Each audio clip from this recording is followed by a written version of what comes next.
Welcome to everyone.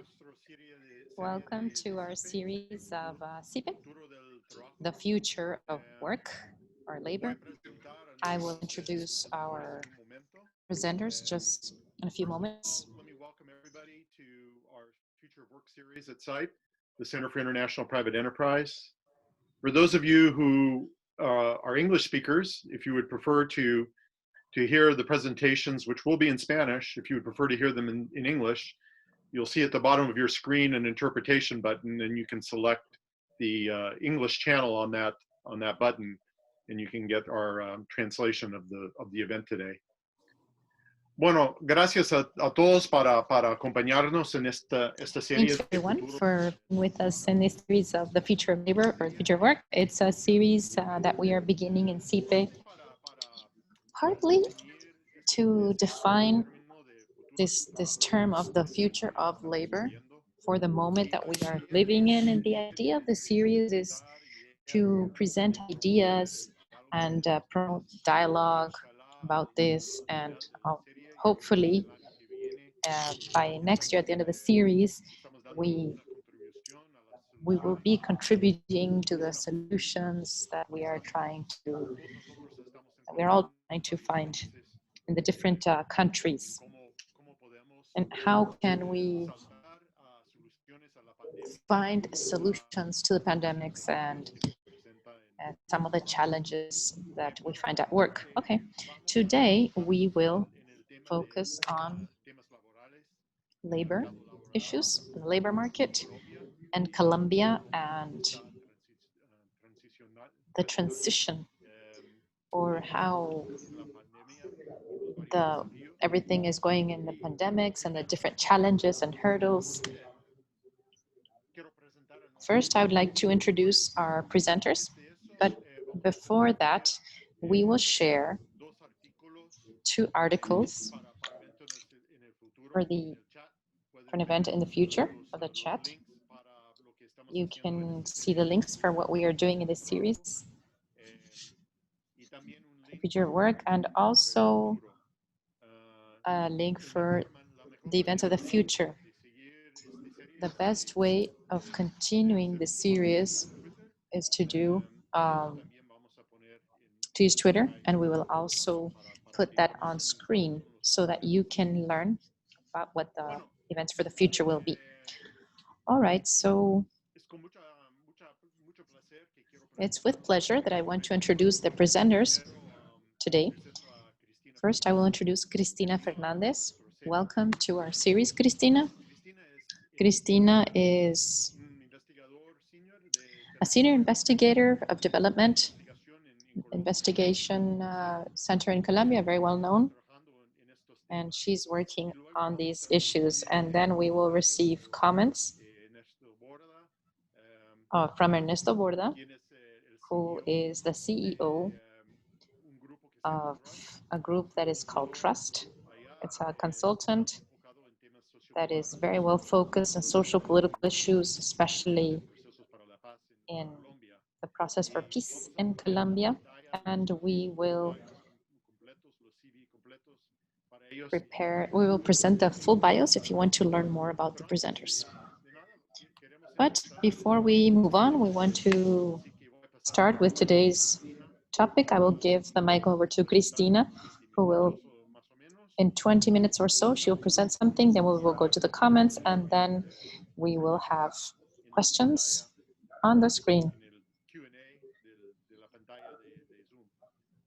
with a Zoom screen. Cristina.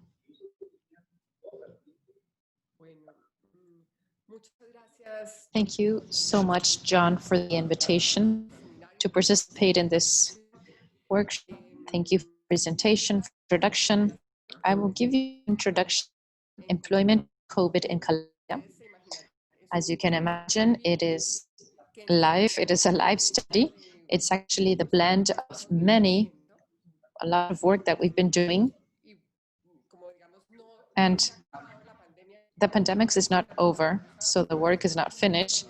So please, we welcome any comments you may have.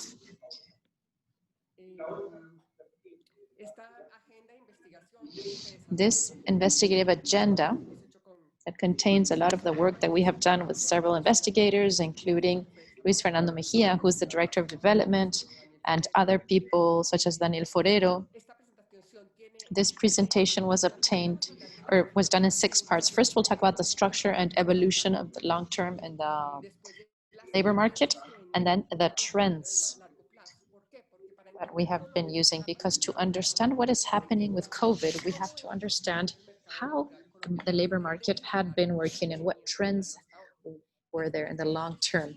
After that, we will focus on the labor market issue and COVID. Then I will make some international comparisons. And then when we talk about recommendations of policies, we will be able to talk about what are the main issues in the labor market that could be the cause of what we saw in the first part, or what we will see in this first part of the agenda. And based on that, we generate the recommendations. So let's start by the structure and evolution in the long term of the labor market.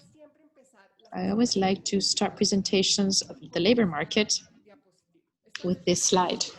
This is a slide that I'm sure you have seen many times before, which is the structure of the labor market.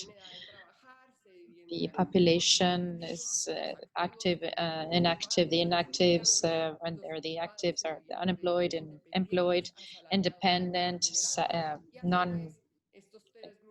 those that do not have a salary, then formal and informal. And why do I want you to see the structure? Because normally, when we are studying the labor markets, especially those of the developed nations, we focus on the unemployed, because those are the people that are excluded from the labor market. In Colombia, there's 2.6 million of unemployed, or there were 2.6 million unemployed in 2019. But in a country like Colombia, there's a lot of people that cannot allow themselves to be unemployed because there is no unemployment insurance. They cannot receive any income while they are unemployed, but they need the money. So they have to go to the informal markets. And when you analyze the labor market in Colombia, you have to look very closely at what is happening with the informality, because an important part of the informal market is an informality of exclusion. There is a group of the inactive. Within the group of the inactive, there's also exclusions, because there's a lot of people that are excluded from the system of national care, the economy of care. That means that they do not have access to childcare or elderly, or for the care for the elderly that would allow them to work. Since they do not have these services, they have to stay home and they cannot work. So if these services were available, then the active population would be greater. During the pandemics, we have seen a very clear case, that is women that from one point to the next had to become teachers for their children because schools closed. So they fell under the inactive part, but they actually, I mean, if they do desire to be part of the labor market. So we have to look at these 3 numbers very closely when we are analyzing the labor market, because these numbers will talk to us about exclusions. Also, it's important to see what has been the evolution in the long term of the labor market. We were able to recover numbers from before the 40s, the 50s of unemployment. And it's interesting, unemployment is a dark blue line. And it's interesting that this is not the first time that we see a gap of 20% as was caused by COVID. We did have it once in the crises of 1999. And let's say that this number, it took quite a while to recover. So this is a bad omen, but obviously each crisis is different, and we will see that now ahead.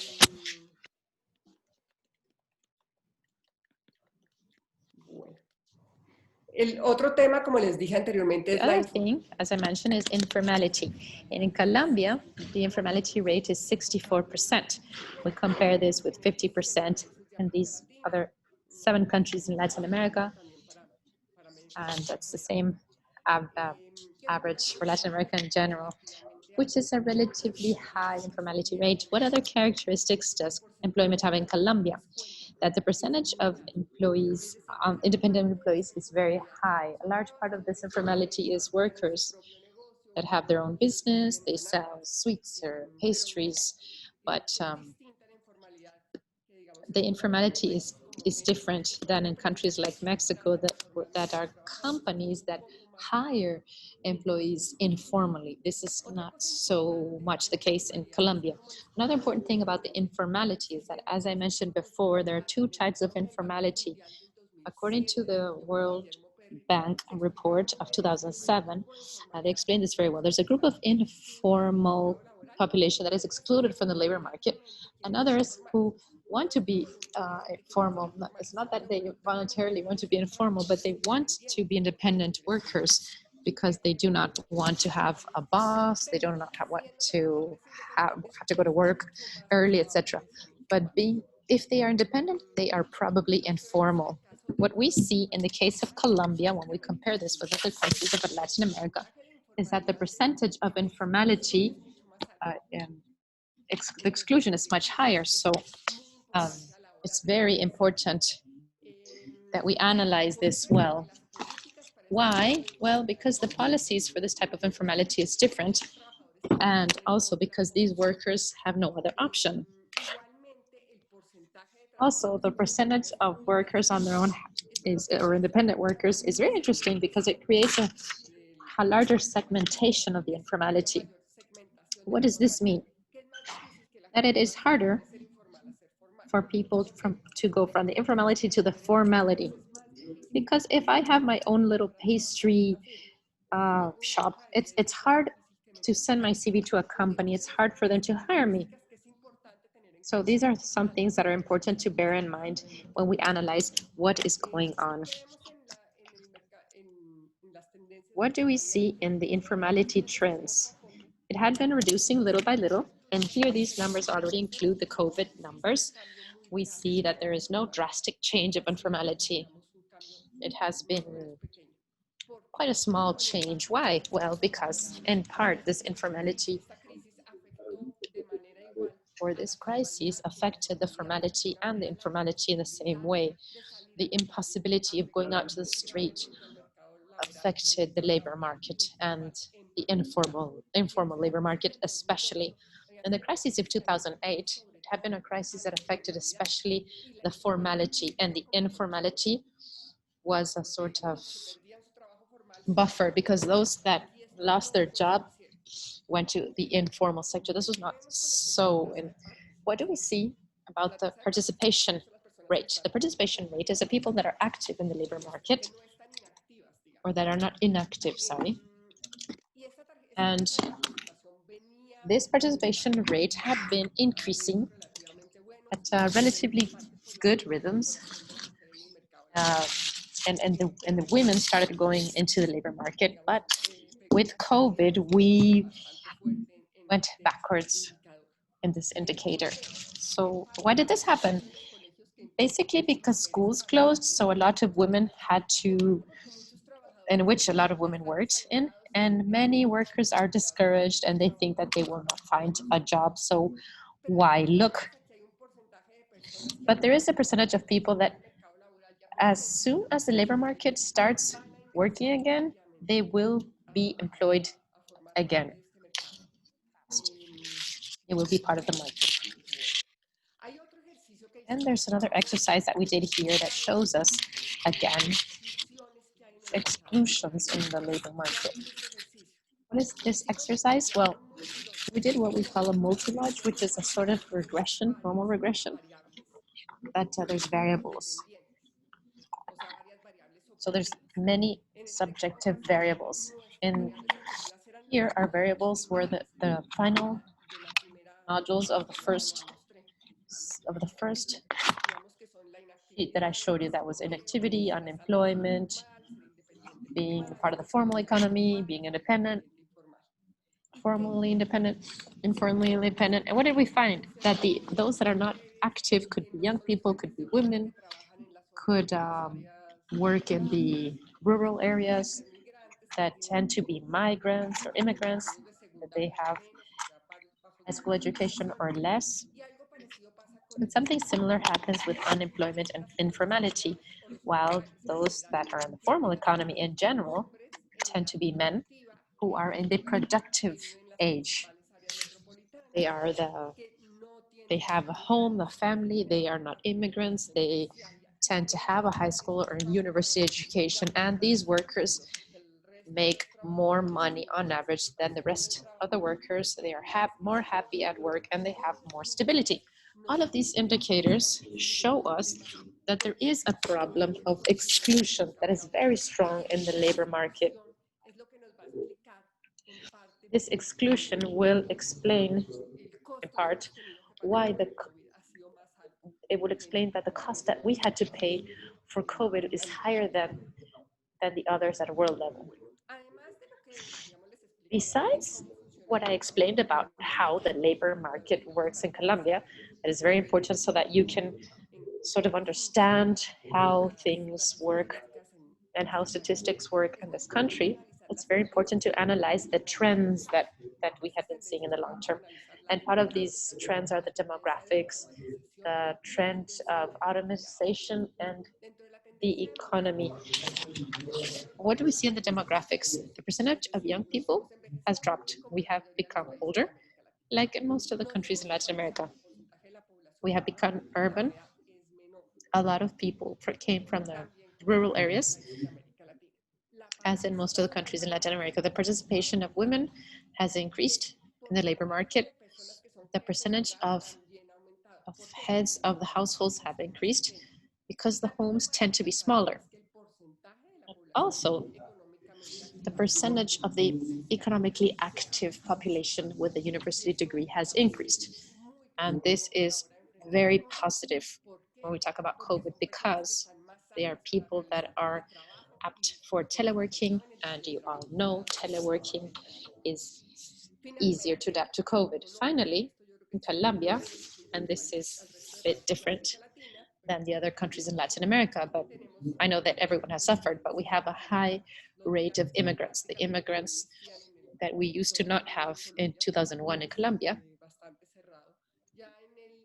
And by 2019, it was 4.5%. And this has affected the labor market.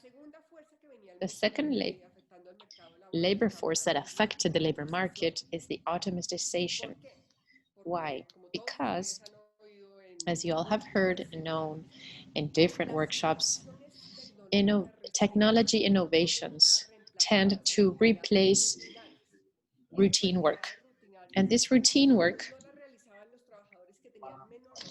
wasn't done by workers that had less education or higher education. It was just those that had an average education, such as support, admin people or sellers or small business. I mean, it's work that is susceptible to being automated. We see that in Colombia, about 30% or a bit more,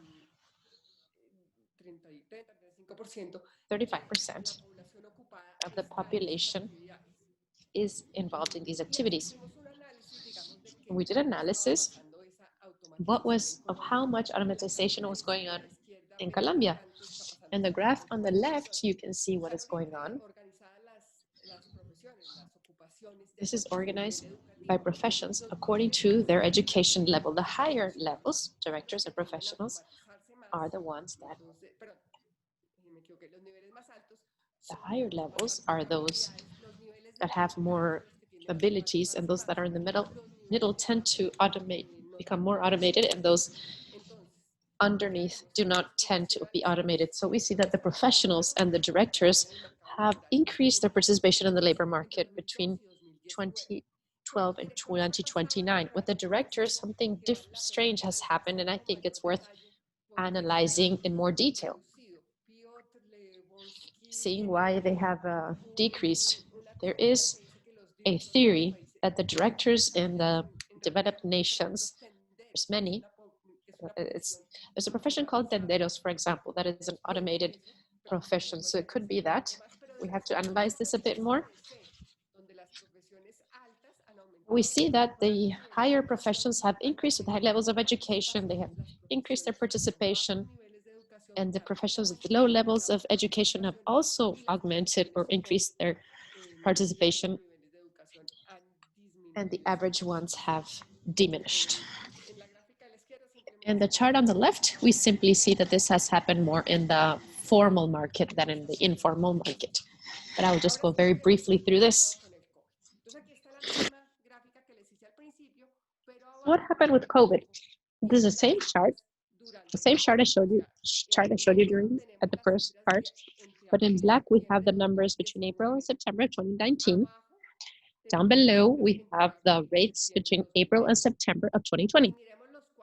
And let's look at the charts that we said we are most interested in. Those that are unemployed have increased by 1.6 million. The inactive population has increased by 2.6 million. The impact of COVID has been seen more in the inactivity than in the unemployment. The informal population hasn't changed so much. Maybe now there's a bit more, there's been a higher impact in the informal population, but there hasn't been so much of a change because informality was not a buffer in this opportunity. So there have been two strengths that sort of counteracted each other. This is a chart, and this chart shows me what happened in 2020 with regards to 2019.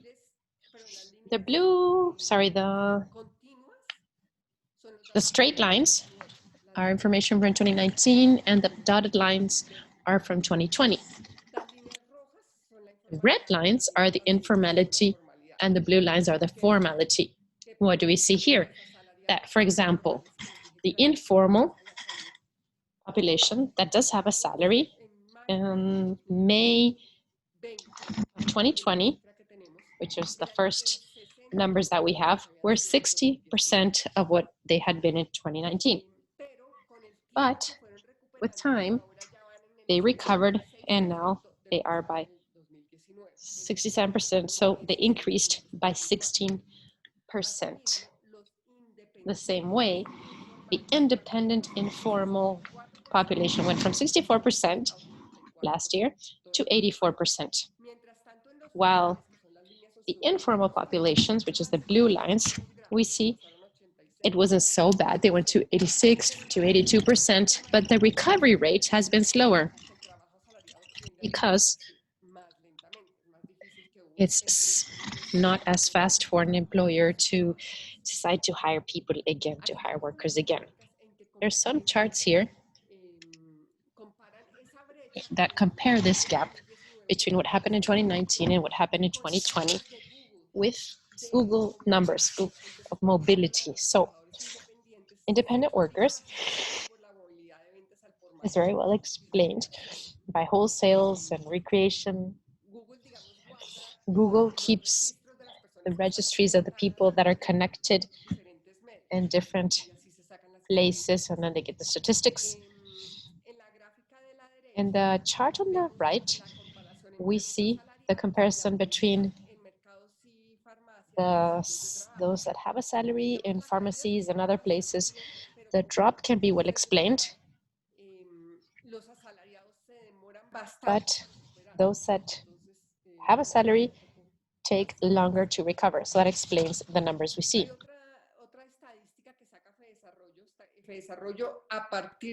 Then we see the development as of the crises. Then we've got new numbers that could explain what was happening with COVID. So the companies started to cover these questions, such as the percentage of companies that are still up and running.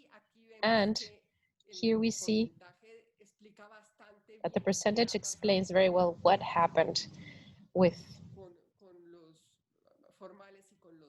a formal part of the population and those that had a salary.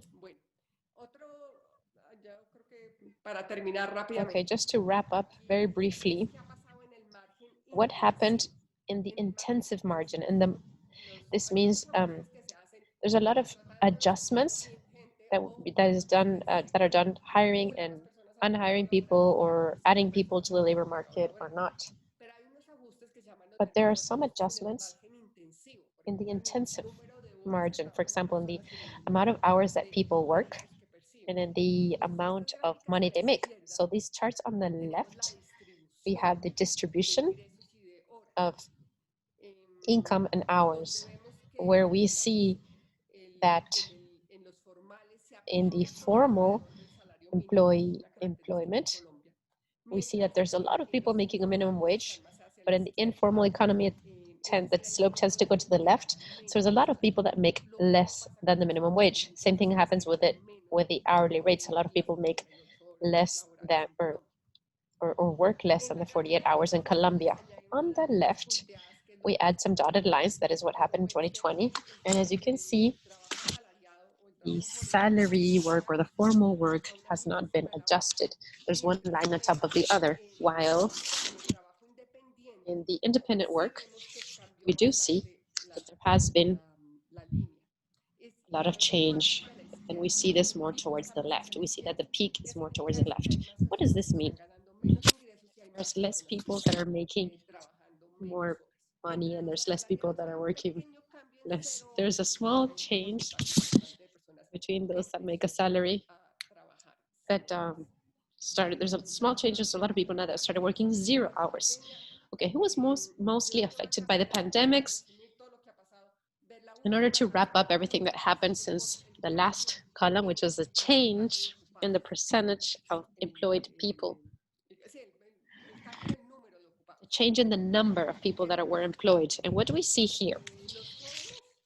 The young people, or the young numbers, have dropped more, and that women have dropped. There's more dropouts in women than men. That workers in university education dropped. And what the pandemics has done is it has stressed these changes that we spoke about in the beginning of the work even more. And what do we see in the different sectors? I'll give you a quick summary.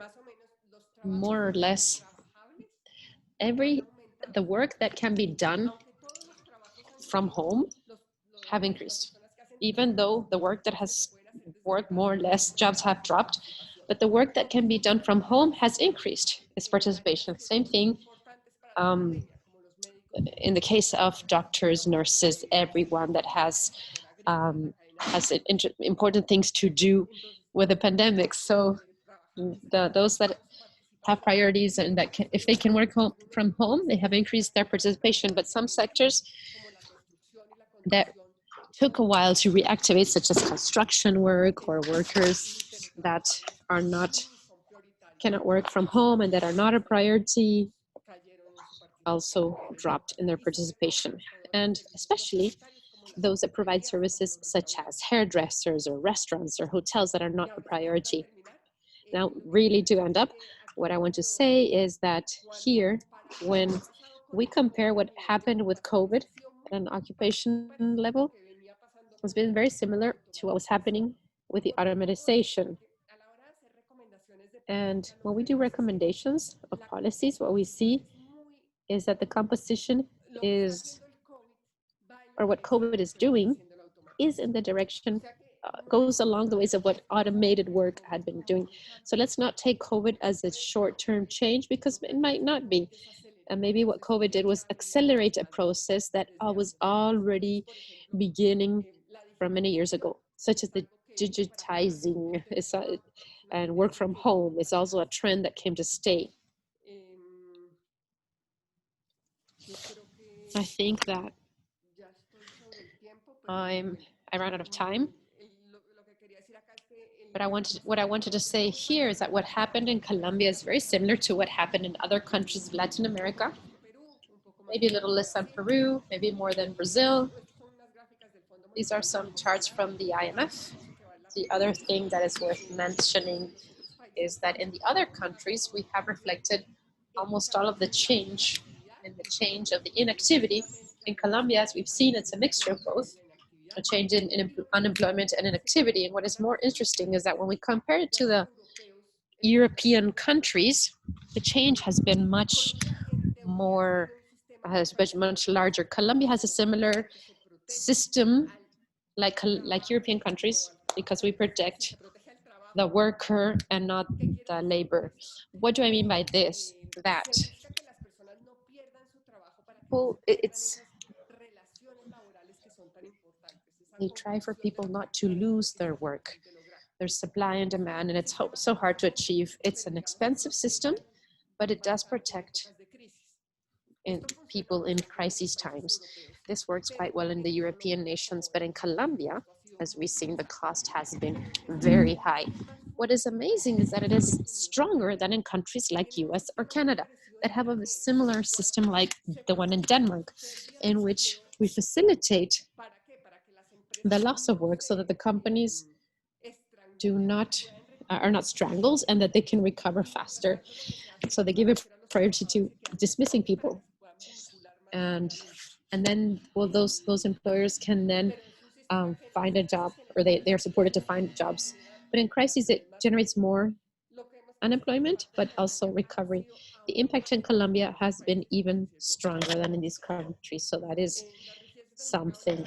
The rigidity of the labor market, well, Colombia has the three main rigidities.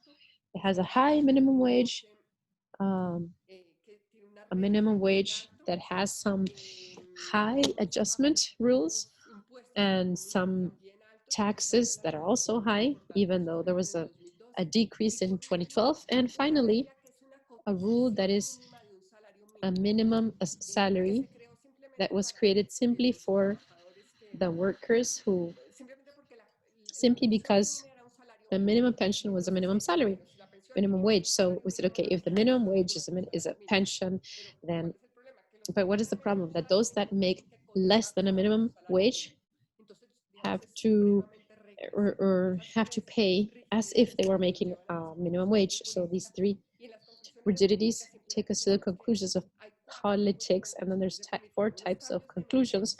Emergency change, which is to face the crises in the short term. Some specific changes that have to do with the rigidity of structures in a specific way, reducing taxes. We have to make structural change, or think of structural change to the system of social protection. Think of where we want to go, if there's a generalized pension, like in Denmark, or if we want to have long-term change, which means tweaking or adjusting education so that it is adapted to the change in the labor demand, specifically technological change. So I think that with that, I'm done. I'm so sorry I went over the time.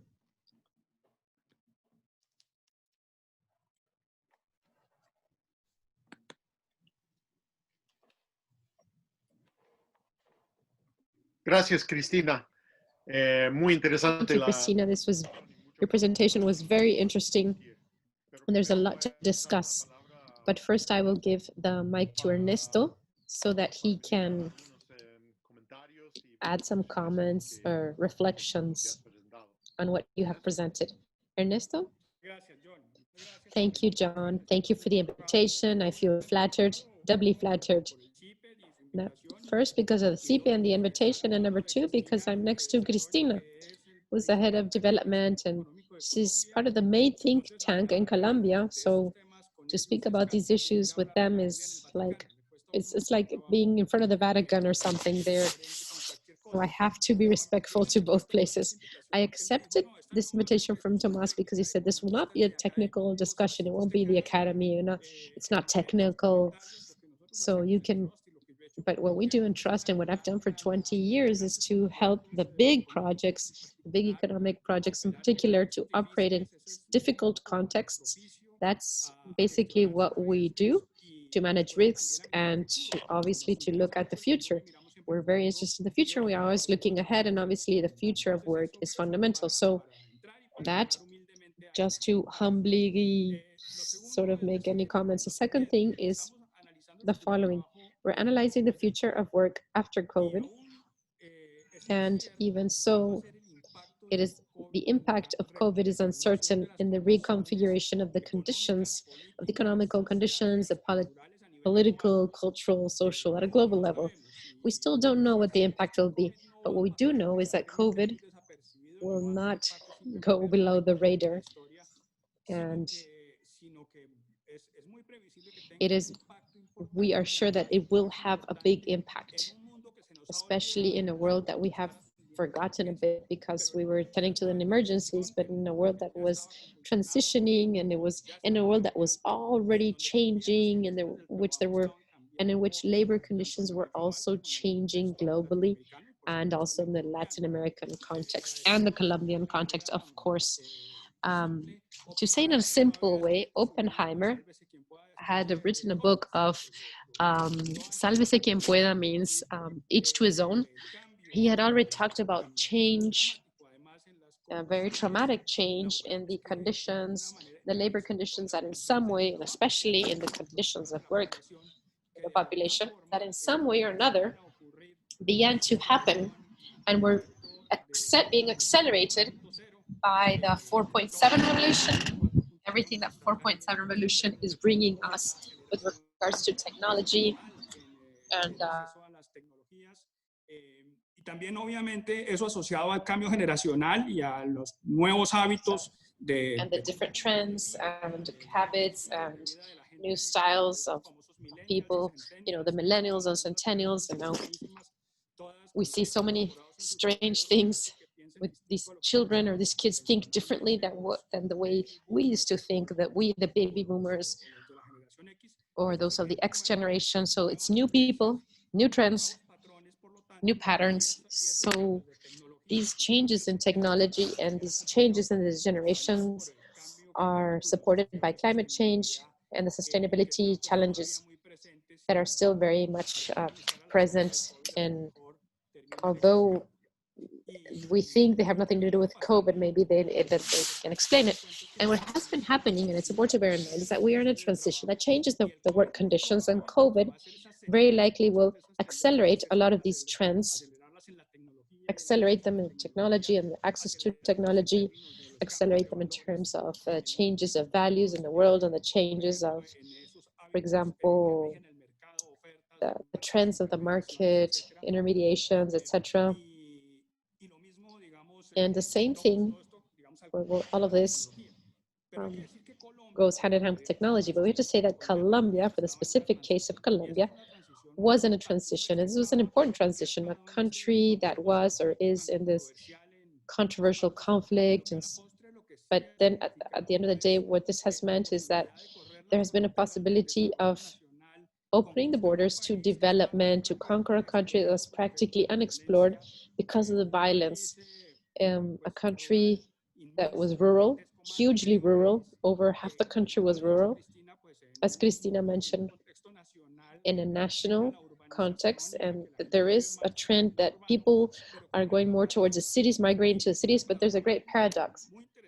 This is an interesting paradox in the Colombian reality, and is because it is that the great potential of Colombia, the one that sets the basis for productivity and also for productive employment in the country, is rurality, the countryside. We are competitive, and we will always be competitive because of the rural option, the production of food, the factories, of water or genetics, eco-tourism, all of that enormous potential that this country has, and that with COVID, many businessmen started to discover it or to be more aware. And in that sense, I can talk with some authority, because what we do as for strategies and counseling and advising, etc., well, it allows us to understand that COVID reached a lot of people and made these people see that the options and the potential that Colombia had that have to do with sustainability today have, and probably will have, many more options. So when we talk about the work of labor, we have to talk about the labor market and the size of the economies and the new economies and the emerging economies that also make us rethink a series of situations that are also in Cristina's presentation, as this correlation between what is urban and what is rural.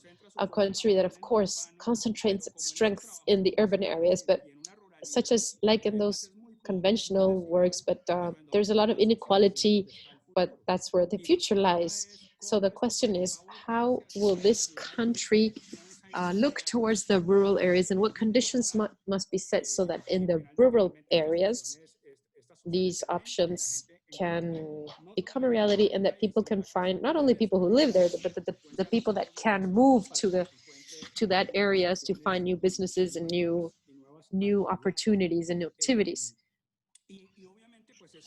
And obviously, this leads us to something else, and we have analyzed this in Colombia and in many scenarios. It has to do with how to manage that this country, with this potential that it has, besides associated to another one, that it is privileged geographical location that now allows supply and demand and intermediation and extensions, the value chains, to help us understand that we are in a very interesting position to produce towards the large markets. Well, how do we make the best of this? And one of the potentials is the investigation and science and technology. If we don't talk about innovation, education, and investigation or research, well, then we cannot do much more on a new basis and a new labor basis that will be based of people with cognitive competitiveness. And as Cristina mentioned, the automations and the robotics and all of this makes the most vulnerable population lose their jobs because they are easily replaced. So how do we add value in the cognitive area? Colombia has a pending agenda. We think public policy still has a lot of work to be done in the strengthening from now on towards the future, and the preparation or in the better education for work and the best training for work, and in the development of investigation and research in science and technology. So that's another pending task. I mean, this one of going towards the rural areas where competitiveness lies, of doing so, obviously adding value through research and technology, R&D. And then there's something, and I will close with this because I know that I don't have a lot of time. There's something that is essential here, that is the incorporation of the criteria of sustainability, as the world had been doing before COVID, and now even more so, the urgency of generating wealth, but social and environmental wealth as well. So Colombia, because of its privileged nature and location, because we're the second country that has the most biodiversity in the world, well, we have a lot of value for sustainability. We have even more value than we used to think we did. So we must take advantage of that. And the new generations are discovering this. When you see what people want to work in, well, people are every day, even more, this is very clear, people are or want to work more on sustainability criteria. And every day they want more, or these people are more empowered, they're better informed, they're better connected to networks, that to people who now want better jobs, and well-paid jobs, of course. And they have other circumstances that caught my eye in Cristina, because they're also very, one sees a lot of violence, because Colombia is a country where people are entrepreneurs, but there's an awakening of entrepreneurship and betting on economic independence. It's wonderful to see that people who had productive work in society and that are now unemployed because of COVID do quickly find possibilities of reinventing themselves and becoming independent. And people who end up making more money as a result. Cristina was saying that with the danger that then they will go into the informal activities. If they are independent, they will quickly become informal, but well, let's hope that this doesn't happen, because there's a lot of people with interest that they found. I mean, during COVID, they looked at other options for work, and especially They didn't want one sole source of income, and instead of having one employer, they wanted to have many clients. So I won't take up much more time, but I do want to say that there are some priorities in the country for this. One is to rethink the configuration of our economy. We cannot continue thinking that only with fossil fuels and petrol, which is what has been supporting us, which are products that are being in disuse. There's a countdown now. We cannot continue counting on them as a base of our economy and the base of our employment. But we have to see them as a basis that is much more diversified, and we hope that they use their potential much more. So there is a political decision, there is an investment in science and technology, governance, and making sure everybody agrees on a new economy, and obviously infrastructure, connectivity, solve the isolation, political, social, and connectivity isolations that these territories who are the epicenters but are too far out, well, they have to be integrated. The government has to become involved and has to provide more infrastructure. Connections are key, the access to internet, the access to the different sources of knowledge are key. So those are my thoughts that we're looking more broadly at our economy. Thank you very much.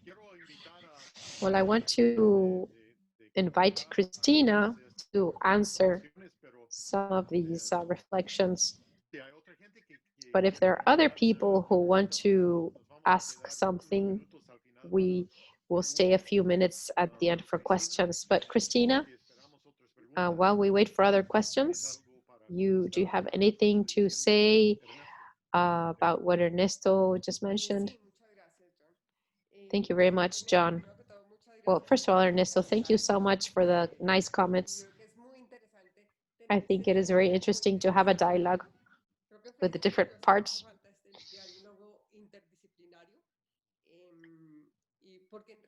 And because it adds a lot of value to the discussion. Without a doubt, we have to think about the strategic future of Colombia, and especially in the field. I find several recommendations that would be important for the rural development. The labor issue, which is where I have the most information, it's very clear that the whole labor scheme does not fit in with the rural scheme. It doesn't fit in because of the times, because they assume that the income is the same throughout the year. That makes, first of all, that there cannot be, I mean, there should be legislation that empowers labor and obviously the informal labor in the fields is huge in the rural areas. And there are some things that don't even make sense. In Colombia, the rural employees are forced to pay into compensation. We call them compensation accounts. And obviously these it's a sort of social security, but this makes sense in the cities. But in the fields, people have no access to the services provided because they're too far away. The distances are huge, but they have to pay into these funds. So that's one of the things that has to be changed. And for this sector and for other sectors, that I know it sounds strange, but it works similar. The digital platforms, these are types of work that do not fit in with the current schemes of work. And in general, all of the work that is associated also requires this flexibility that does not exist in the Colombian legislation. So I think we have to evolve towards this flexibility. Also, We have to look for ways to add more value, and we have to move more towards science and technologies. Part of this agenda has been developed. There has been a framework. There's a chapter on employment and education, in which we try to see what to do with the educational system. Because in Colombia, there is high informality rates, but there are also a lot of work being offered that does not find people who sign up. So we have to look at the short-term systems, such as systems of short-term information on the side of the demand, but also guide it a little bit towards the students, because many times the students do not know what demand there is for what they are studying and for what they are preparing. So without a doubt, we have to work a little bit more with them. And the sustainability criteria is also, there's a point between sustainability and informality. We did some research on informality and green growth, inclusive growth, for the National Department of Planning. And what we found is that, in general, the formal units tend to be more sustainable. So that's two things that go hand in hand. And another thing that is very interesting, I was thinking about this, is that the sustainable work really need more employment. So the labor market and sustainability for the environment go hand in hand. They go along the same direction. Finally, yes, Colombia is a country of entrepreneurs, and entrepreneurship is not always informal.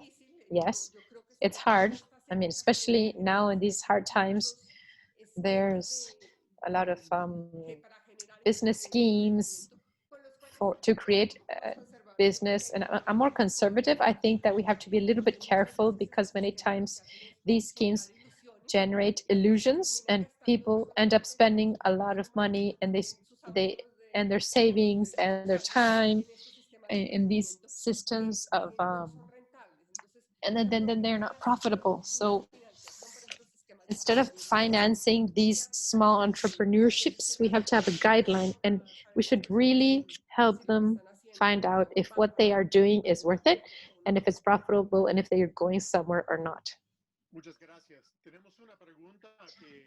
Thank you. We have a question that I will read from the assistants. How do we include the issue of artificial intelligence in the studies of behavior of employment, bearing in mind the pandemic situation, but also the trend that Christina mentioned with regards to automation, that automation had been changing the employment issue? Yes, we have been working with that, and we all have to learn a little bit more about artificial intelligence. Every month I say, okay, this month I will learn about artificial intelligence, but so far I just have to outsource the research on artificial intelligence. We have done a lot of work that gathers all of the work offers on the web page or on the web pages, and we find very interesting things. We find where most demand is for training or for formal education, as well as skills. You find things, or what the businessmen want the most is personal presentations. The first thing that I always says is personal presentation. The issues that they end up saying that it would be things that would be easy to solve. In New York, there's a system where they rent clothes for people to interview for a job. So this could solve a series of inequalities that exist in the hiring. But we are moving forward. I guess you meant that they needed that the first interview had to be personal. Okay, so we're blending also the work of the immigrants And we are also using artificial intelligence for this. So there's a lot to be learned still. Thank you. Well, we are almost finished, but I have a question for the presenters, and there's a lot of emphasis right now on, during the pandemics, there's a lot of emphasis on what the government should do. And of course, there's many public policies that we have to work on to lead the pandemics and improve the pandemics or recover the economy, and I hope improve it in the future. But what should be the role of the private sector in the generation of employment? Of course, a lot of this belongs to the private sector. But how should the interaction be between the private sector and the public sector in leaving the pandemics? Should I go first, Ernesto? Without a doubt, the private sector has a fundamental role. I think that in that way, the credits that the government provides for the pandemics are very important. The support that the government provides to maintain employment are important. In Colombia, there's a program called the PAEF that has worked quite well. I think it's very well structured. It's got some things, I would make 2 adjustments because there's some things I don't like, but basically what it does is subsidize part of the employment and now subsidize part of the contracting. It's very important that they are short-term programs, because the last thing that the government wants is to finance inefficiency. But I think that this works quite well. From the point of view of the businessmen, I think that the efforts made by the businessmen to keep their employees are important. Many times you see that the businessmen strangle each other in order to try to keep their workforce, and that must be appreciated. We have to take advantage of the times for change. Pandemics removed part of the distribution channel and replaced it with digital channels. So I think it's the right time for using digital channels, for creating web pages. As I said, these are changes that came to stay. So we have to move in that direction. Pues yo quizás solamente agregaría.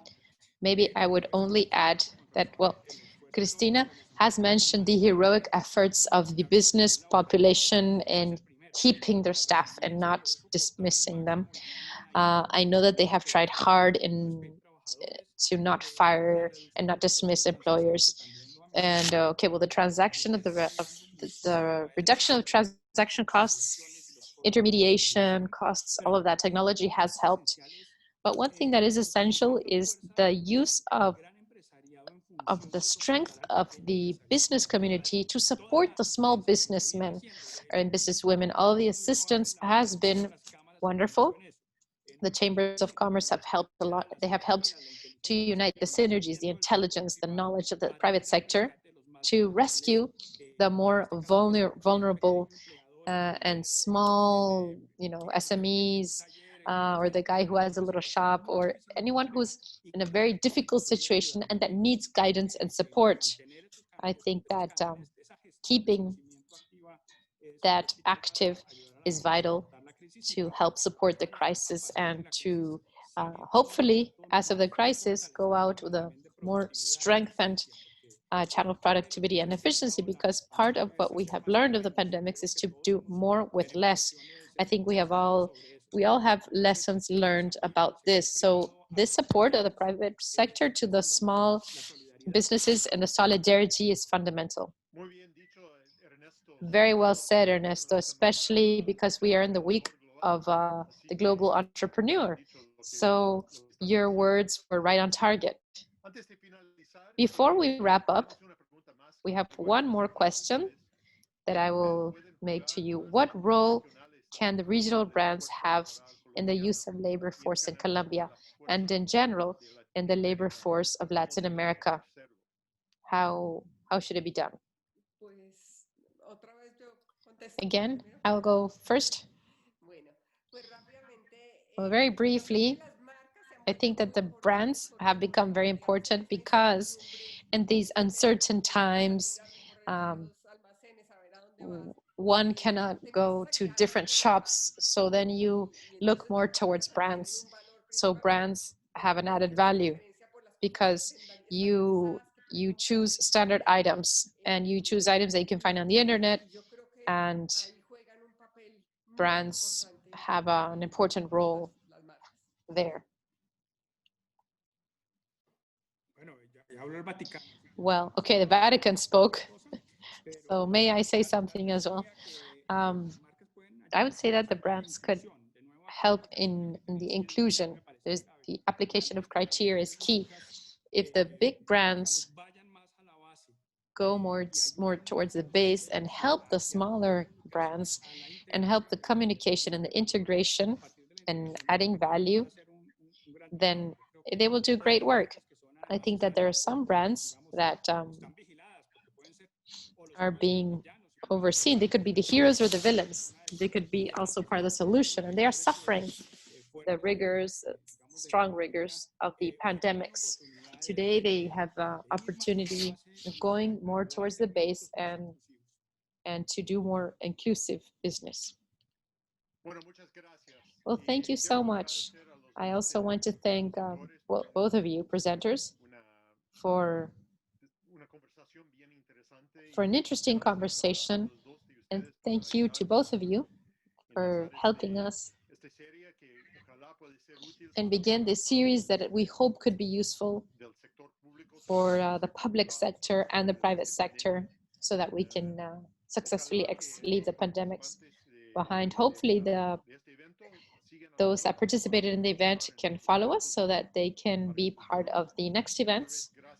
Again, thank you to both of you. Thank you, John. Thank you, John. And thank you, Christina. Goodbye.